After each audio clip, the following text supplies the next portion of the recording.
Boa tarde, meus amigos que nos assistem, que nos ouvem. Mais uma edição do programa especial Lei Geral de Proteção de Dados Pessoais.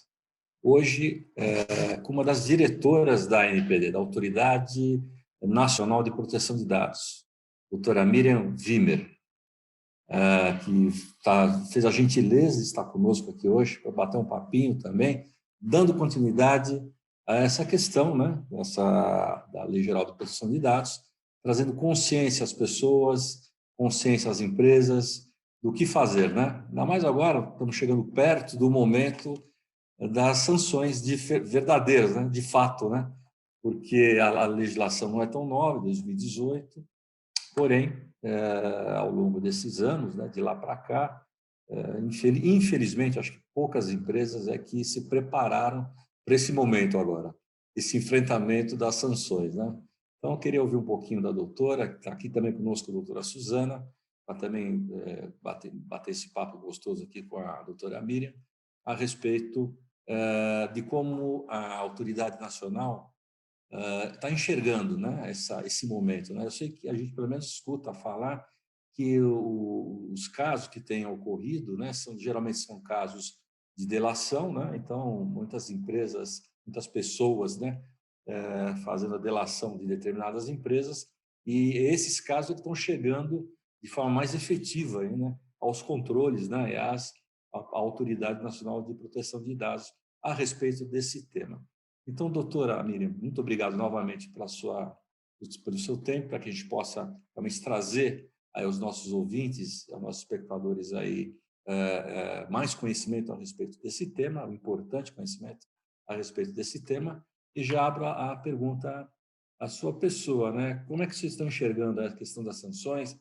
Vai ter um diferencial para as pequenas e médias empresas? Já ouvi também alguma coisa a respeito. Como é que está se encarando, enfim, esse momento, né, das dificuldades, inclusive, das empresas se adequarem a essa realidade, especialmente porque o mercado que veio de forma muito forte, né, o custo disso, né, muito alto, né, para as empresas pequenininhas, especialmente, né, eu diria, né? Então, já queria ouvi-la a respeito dessas questões, por favor. Muito obrigada, doutor Sérgio, doutora Suzana. Queria começar agradecendo o convite para participar dessa iniciativa e saudar o esforço da FENACON em trazer um pouquinho mais de informação sobre esse tema e de sensibilização, de conscientização. E eu achei a sua fala inicial muito oportuna, doutor Sérgio, por duas razões. Um é que, de fato, a gente iniciou na sexta-feira passada a nossa consulta pública sobre o regulamento que vai tratar de fiscalização e de sanções administrativas, então o debate hoje não poderia ser mais oportuno, né? E a outra é porque o senhor começou falando sobre conscientização, sobre sensibilização, sobre o fato de que nem todas as empresas já iniciaram seus procedimentos de adequação à Lei Geral de Proteção de Dados, né? E eu acho que esse é um aspecto de contexto aqui no Brasil que a gente precisa ter muito presente ao pensar na atuação de um órgão como a ANPD, né, uma atuação fiscalizadora, uma atuação repressiva.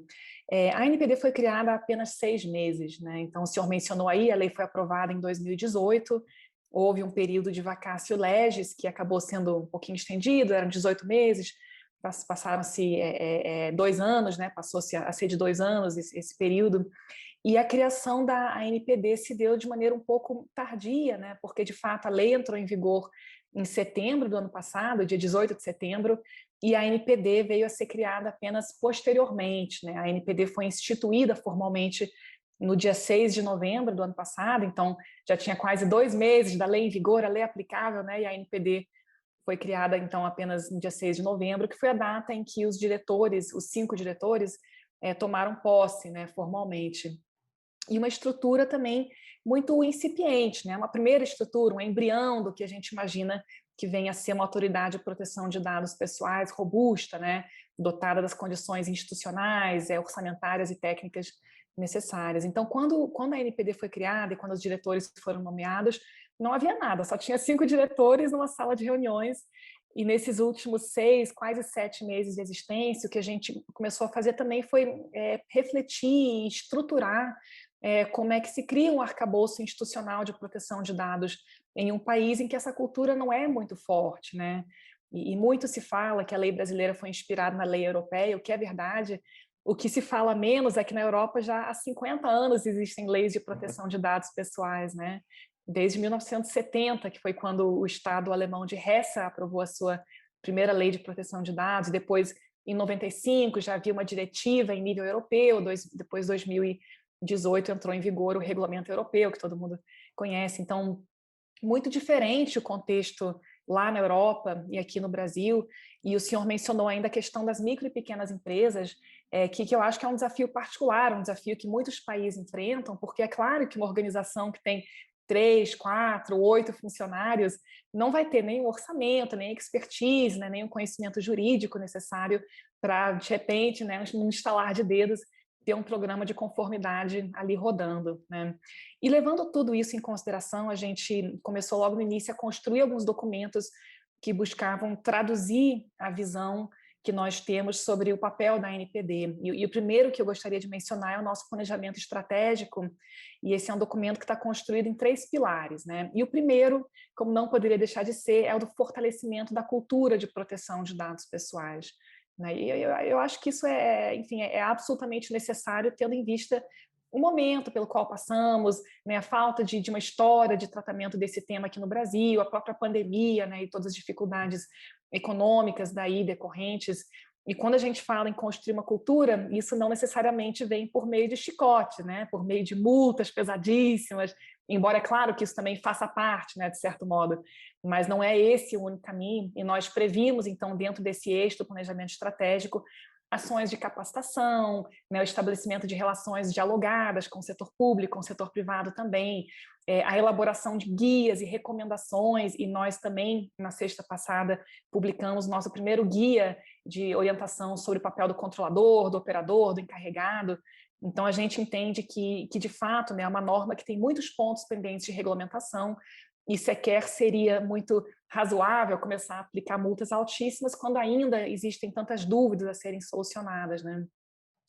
Então, esse é o primeiro eixo do planejamento estratégico, os outros 2 dizem respeito ao ambiente normativo e também o terceiro ao à própria institucionalidade da NPD, suas características jurídicas, orçamentárias, de RH. Então, são esses 3 pilares sobre os quais temos trabalhado.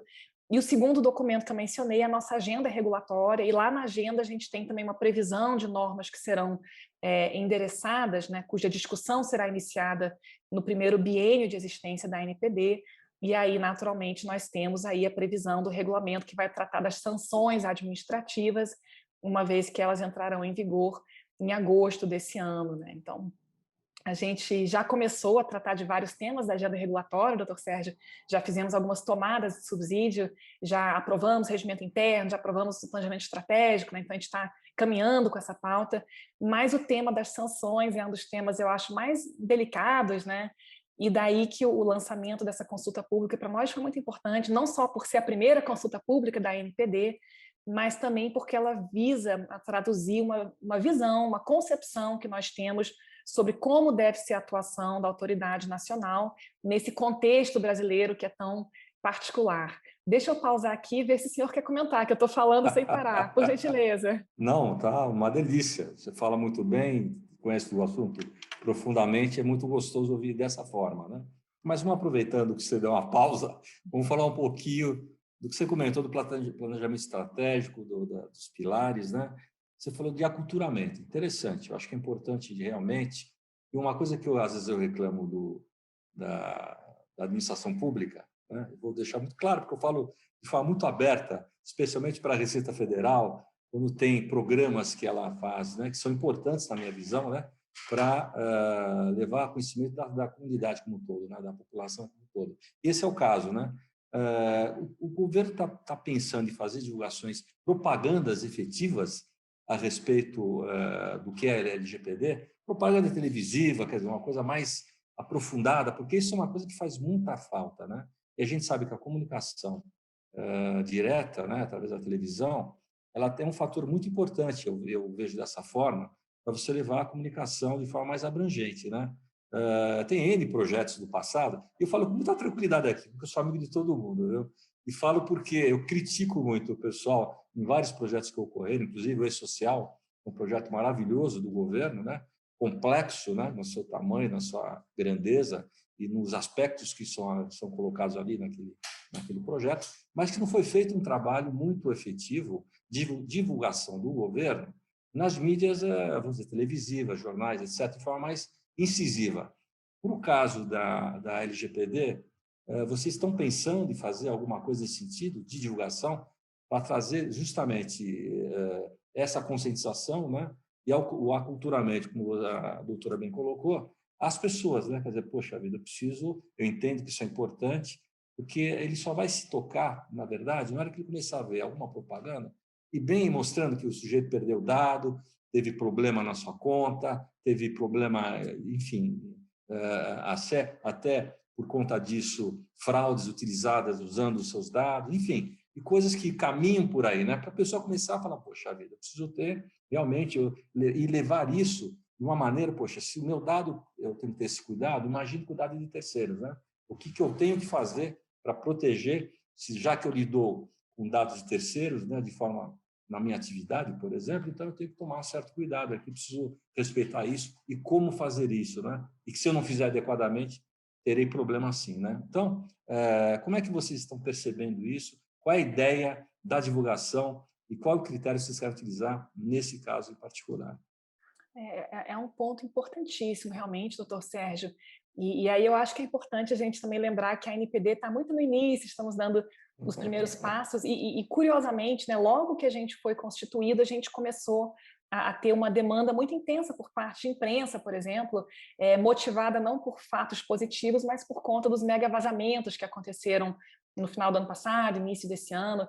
E o senhor imagina, a gente não tem sequer uma assessoria de comunicação, né? A NPD hoje conta com cerca de 30 pessoas, o que inclui toda a área meio, assessoria jurídica, enfim, e inclusive os 5 diretores e os seus assessores, né? Então, é uma estrutura realmente muito pequena, e logo que a gente começou a trabalhar, surgiram as denúncias por meio dos veículos de grande imprensa, né? Jornal, televisão, quanto aos mega vazamentos, e a gente teve que muito rapidamente pensar, bom, como lidar com isso, como lidar com esse tipo de demanda, como esclarecer o titular quanto aos riscos que ele tem, os direitos de que ele dispõe, sabe? E a gente foi aos poucos começando a montar uma estratégia de comunicação que está realmente ainda no início, né? Certamente é algo que precisa ser ampliado, mas que, em primeiro lugar, pressupõe uma total abertura dos diretores e dos membros do corpo técnico da NPD para participar de eventos como esse hoje, né?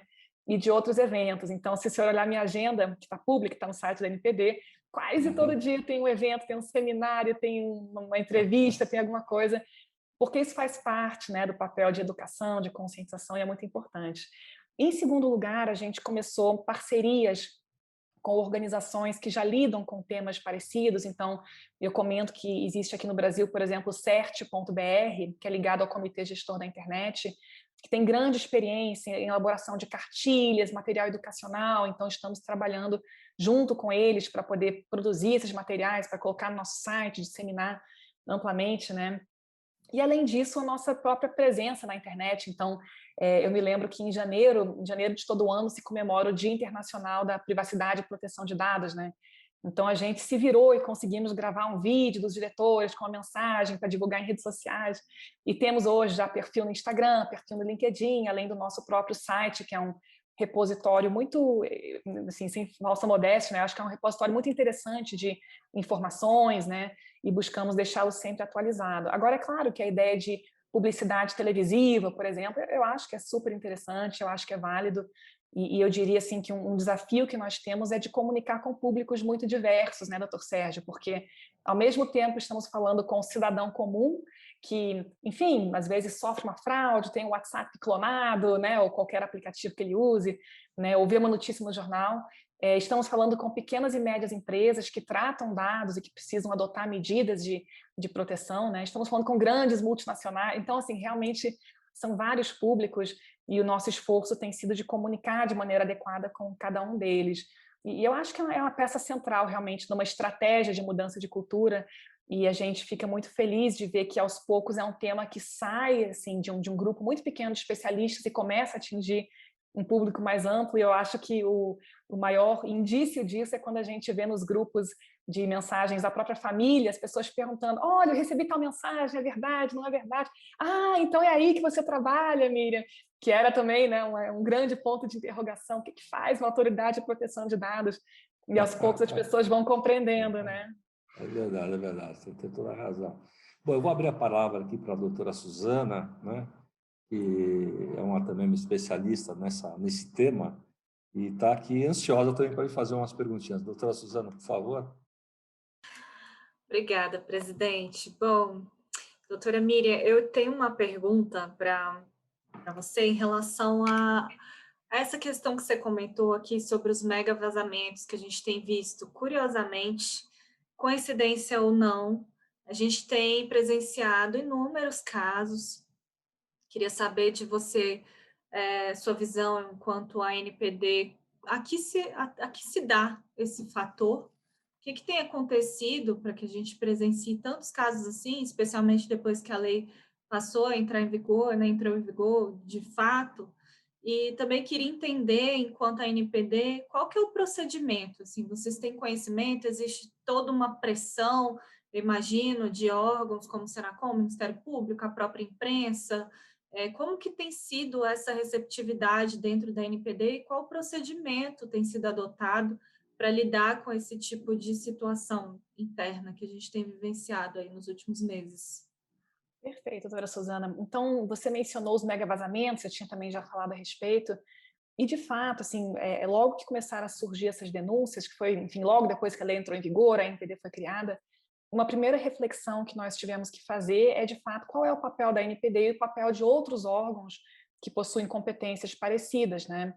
E o que nós constatamos é que, especialmente no caso desses mega vazamentos, em que, enfim, existe uma atuação realmente criminosa, né, a invasão de um dispositivo informático ou a subtração de bases de dados, a sua divulgação de maneira ilegítima, né, ilícita mesmo, seria muito importante estabelecer rapidamente uma relação com órgãos de investigação criminal, com as polícias, efetivamente, né, que possuem essas competências de investigar e punir crimes, né?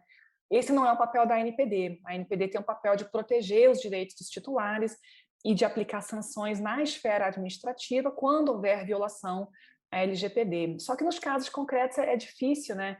Tanto para nós como também para o cidadão comum entender isso é um crime ou isso é um ilícito administrativo, né? O que está associado aqui a esse vazamento que foi noticiado pela imprensa. E assim a gente começou a estabelecer relações cooperativas com órgãos da Polícia Federal especialmente, também com a BIM, GSI, outros órgãos como o próprio CERT-BR, que eu mencionei anteriormente, para que pudessem ser feitas essas investigações, porque eles têm equipes forenses, equipes investigativas que nós não temos. E o que se constatou, ao que tudo indica, é que esses mega vazamentos não foram vazamentos únicos, mas foram, na verdade, vários vazamentos que aconteceram ao longo de vários anos e acabaram resultando em grandes bases de dados que são ilegalmente comercializadas na dark web, né? Então, até o termo mega vazamento nos leva um pouquinho a esse equívoco, né? A compreensão de que seria um vazamento quando provavelmente foram vários, né? E essas bases de dados provêm de várias fontes. E, de fato, isso é algo que está em investigação pelos órgãos competentes. E o que isso, enfim, nos motivou na NPD foi o estabelecimento dessas relações cooperativas. Então, para nós, esse é um aspecto central da nossa atuação, inclusive porque somos pequenos, porque não temos um fiscal na porta de cada data center desse país, nem teremos, eu acho. Então, isso nos motivou a buscar esses acordos e a gente tem já um acordo de cooperação técnica com a Secretaria Nacional do Consumidor, a Senacom, estamos negociando outros, então, com o CERT, com órgãos de investigação, com o CAD, por exemplo, a gente vai lançar nessa quarta acordo com o CAD, e eu acho que justamente a partir da conjugação de esforços é que a gente terá realmente mais efetividade. Eu comento também e eu acho que isso vai ser muito importante, inclusive, quando entrarem em vigor as sanções administrativas, né, que é a partir de agosto. E, nesse sentido, vai ser muito comum também que um mesmo fato acabe atraindo a competência de vários diferentes órgãos e quanto mais a gente puder se alinhar com eles, mais segurança jurídica o titular de dados terá. Está começando a NPD de forma muito adequada, ao meu ver, né? Você tem muitos órgãos de cooperação muito fortes, muito bons, de troca de informações, né? Que provavelmente vocês farão, né? Vocês como algum regulador dessa lei geral de proteção de dados, né? Acho que isso é importante essa troca de bases de informações e também deixar o público que nos assiste, né, tranquilos, porque eu acho que a questão principal aí eu imagino, né, a gente até percebe, até o procedimento, por exemplo, da Receita Federal, eles estão muito mais orientativos do que uma fase mais voltada a isso, até porque hoje estão aparelhados para isso, né, do que efetivamente fazer uma sanção efetiva, né, uma notificação, uma multa direta, né, assim, de forma a seco, né. Acho que a ideia nunca foi essa, desde o nascedouro da NPD, eu acho que teve esse critério, essa visão extremamente importante, até para que as pessoas, as empresas, os negócios possam ter, vamos dizer assim, uma conscientização muito mais adequada da sua transação, dos negócios que lhe pertencem, né, da sua atividade, para que ele possa atuar com todo cuidado e todo controle, né, isso é importante, né, e como documentar isso. Quer dizer, eu acho que são situações que estão se iniciando agora, né? A gente percebe com muita clareza, por exemplo, na área, a gente está falando muito na transformação digital, em meios digitais, mas não podemos esquecer também que a movimentação em papel também é absolutamente grande no Brasil, não é uma coisa pequena, né? Eu acho que ela está caminhando a largos passos na transformação digital, mas a operação em papel é muito significativa ainda, né? Ainda talvez seja até maior do que a digital. Então a gente precisa pensar em todos esses aspectos também, né? De controle, como fazer, como adequar, como levar essa mensagem às empresas, né? Eu sempre brinco porque a nossa atividade empresarial contábil, por exemplo, a gente terceiriza documentos de terceiros, né? De empresas, de pessoas, há muitos anos. É uma prática nossa, não é de hoje. Então, de certa forma, a nossa atividade está acostumada com essa segregação de documentos, cuidado para você manter em sigilo informações confidenciais, de negociações entre clientes e terceiros e coisas desse tipo, e também dentro da própria empresa você poder segregar isso com muito critério para que não se misture e não mande um documento de um cliente para o outro, né? Não faça um lançamento errôneo também, né? Isso é um cuidado que tem que se ter básico na nossa atividade. Então, a nossa atividade já está inserida nesse contexto vamos dizer, de guarda de documentos, o cuidado na guarda e a segregação, né? Mas, enfim, eu acho que isso é um critério que tem que ser levado em consideração, evidentemente, para que, eventualmente, nas sanções administrativas, leve-se inicialmente em consideração o fato das empresas, na sua maioria, ainda não terem esse papel muito aculturado, né? Quer dizer, tem que levar isso em conta, né? Evidentemente, e levar o quê? Levar a orientação, né? É meio que pegar na mão mesmo, ó, é assim que você tem que fazer, esse é o cuidado que você vai ter que tomar. Enfim, as entidades, tanto a própria NPD como essas entidades parceiras, como você bem colocou, a BIM, Polícia Federal, o CAD, enfim, dentro das suas esferas, né, de competência, né, também colaborar nesse trabalho. A minha visão está correta? Esse é o sentido? Vocês estão encaminhando a ideia de autuações e de sanções daqui para frente?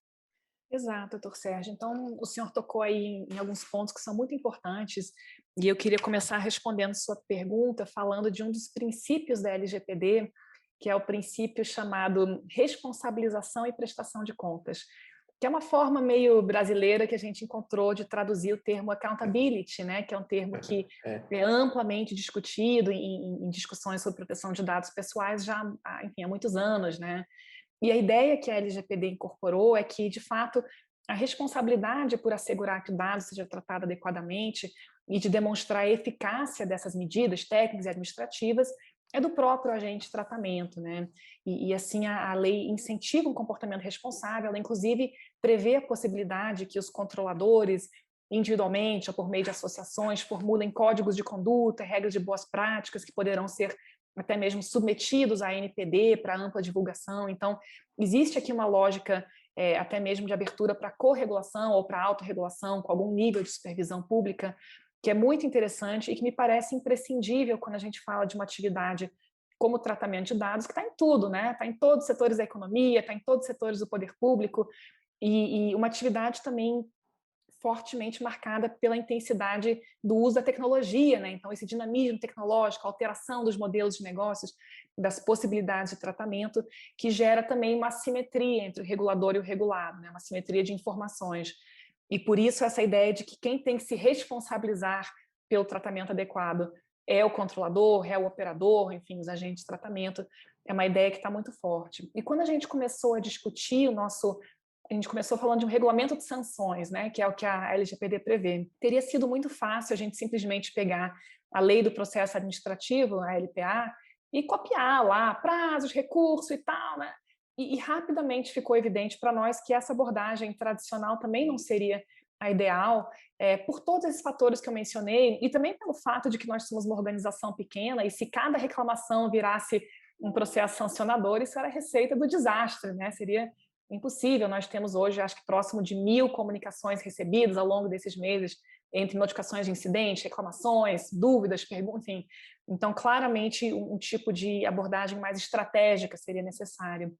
E assim, ao longo das nossas discussões, a gente migrou dessa ideia de regulamento, processo sancionador, para a ideia de uma abordagem responsiva, né, baseada em teorias mais modernas de regulação, em que você sai da abordagem de comando e controle para uma abordagem mais gradual, uma abordagem que responde ao comportamento do regulado, né, e que é baseado não apenas numa resposta a posteriori em função de denúncias recebidas, mas numa atuação proativa, né, baseado no monitoramento do setor, na identificação de onde estão os problemas, né, no uso de reclamações de indivíduos, por exemplo, para ter uma temperatura de onde está dando problema, quais são os agentes de tratamento que estão numa situação melhor, pior, quais são os setores mais complicados, e a partir daí adotar uma atuação mais estratégica, mais seletiva, que se inicia não pela sanção, que eu acho que é talvez a última etapa, né, de um processo de acompanhamento do mercado, mas se inicia com uma lógica de orientação, educação, conscientização, prevenção,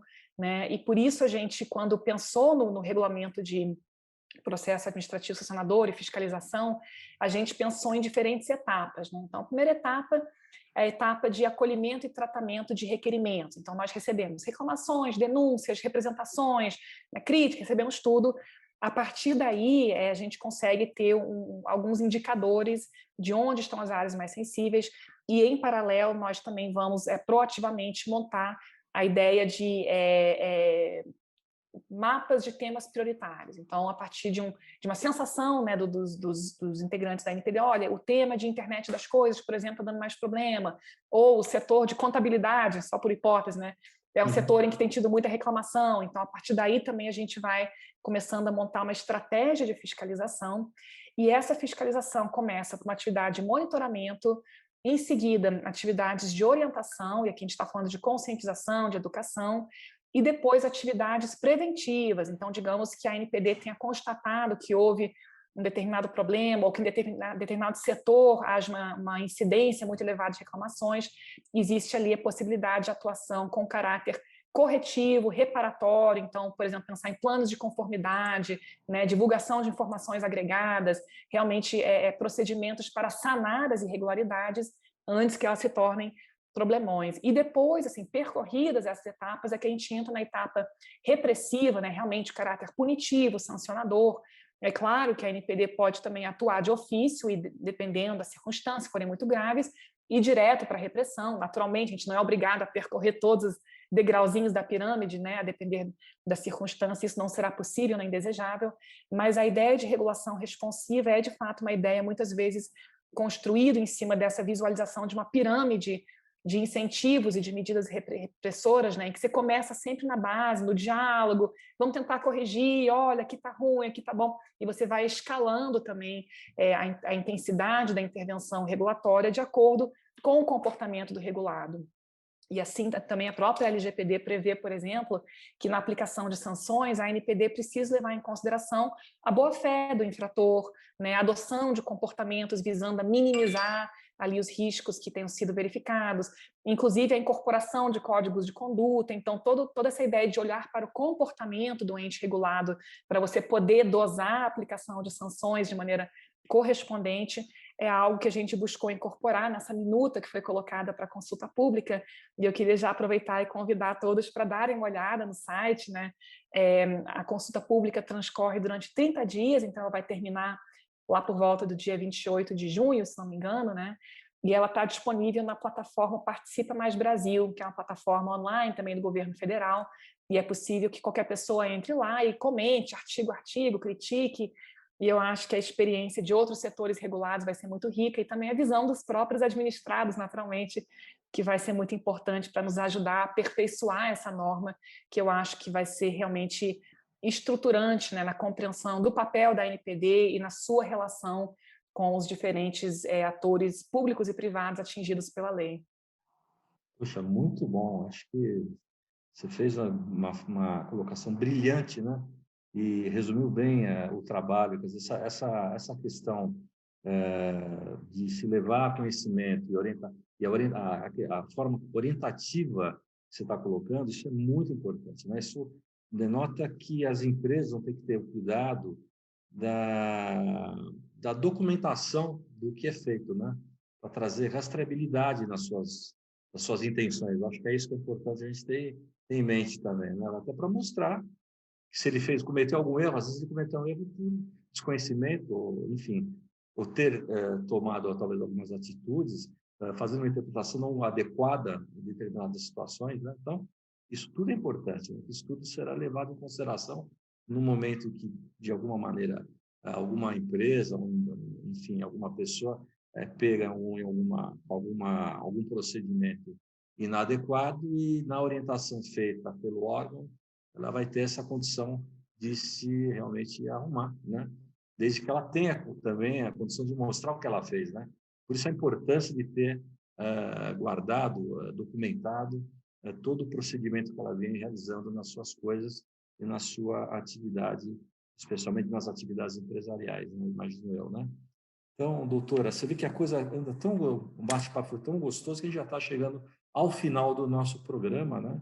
É uma pena, mas me permita lhe fazer um convite para vir mais vezes aqui conosco, se aprofundar mais nesses temas. São temas que a gente gosta muito de tratar. Acho que você tem muita profundidade e é muito inserido no nosso dia a dia, na nossa atividade aqui profissional. Acho que é importante a gente estar tratando dessas questões todas, né? E já pedi para a doutora Suzana fazer as suas últimas considerações primeiro, depois eu pedi para a doutora Miriam fazer as suas últimas considerações também. Vamos lá, doutora Suzana. Obrigada, presidente. Eu queria aproveitar aqui para agradecer a doutora Miriam. Eu adorei, eu espero que os nossos ouvintes tenham, de fato, prestado bastante atenção nas etapas que ela trouxe aqui, que a NPD vai instaurar, já está instaurando de procedimento. Essa é uma das perguntas que eu mais recebo, viu, doutor? Como que a NPD vai fazer para aplicar uma sanção? A partir de 1º de agosto eu já vou ser multado? É incrível, mas ainda existe bastante dúvida em relação a isso. A gente está aqui para esclarecer. Essas etapas são fundamentais para a gente entender qual que é o procedimento da NPD. Eu também queria pedir aos nossos telespectadores e ouvintes aqui do canal que comente, curta nossas publicações e se tiver alguma outra dúvida, vai ser um prazer poder solucioná-las ou procurar alguém que possa nos ajudar. E muito obrigada mais uma vez, presidente Sérgio e Miriam. E é isso aí, até o próximo. Doutor Sérgio, doutora Suzana, eu acho que a Suzana comentou assim, por incrível que pareça, tem dúvida. Eu acho super natural que haja ainda muitas dúvidas, porque de fato a gente está construindo agora, né? Então, mesmo na NPD, a gente se vê diante de diferentes possibilidades de atuação, diferentes posturas, e a gente está aos pouquinhos, né, tentando indicar o perfil da NPD, a cara, né, as nossas prioridades, e isso sempre de uma maneira muito aberta, muito transparente. Então, não apenas a lei requer que a gente faça consulta pública, audiência pública, avaliação de impacto regulatório, como nós também estamos proativamente buscando esse diálogo de maneira cada vez mais intensa, porque eu acho que é o único jeito da gente errar menos, né, de cometer menos enganos aí na implementação de uma lei que é tão complexa e que incide sobre setores que têm tantas especificidades, né? Então, isso para nós é super importante. Então, queria concluir agradecendo mais uma vez o convite, dizer que foi um prazer conversar com vocês ainda que rapidamente e espero sim que haja outras oportunidades. Então, muito obrigada mais uma vez. Bom, meus amigos, eu estou sinceramente muito feliz. Eu acho que esse programa aqui, ele fecha um ciclo que a gente já fez de demandas sobre esse tema. Eu estou extremamente feliz porque a gente percebe que hoje nós temos aí um número pequeno de diretores naquela casa, como disse a doutora Miriam, incipiente ainda, mas com cabeças que nem a dela. Quer dizer, isso é muito importante. Pessoas abertas, que têm um conhecimento profundo da legislação, conseguem enxergar com tranquilidade 360 graus o que é necessário, e tudo isso faz toda a diferença. Então, eu fico extremamente feliz, otimista e contente com o encaminhar das coisas lá dentro da NPD. Muito obrigado novamente, doutora Miriam, pela essa participação. Vou chamá-la assim outras vezes. Espero que a doutora tenha esse tempo também para poder responder e vir conosco aqui em outras lives que faremos aqui. Ok? Muito obrigado a vocês que ficaram até agora. Um forte abraço e até a próxima semana.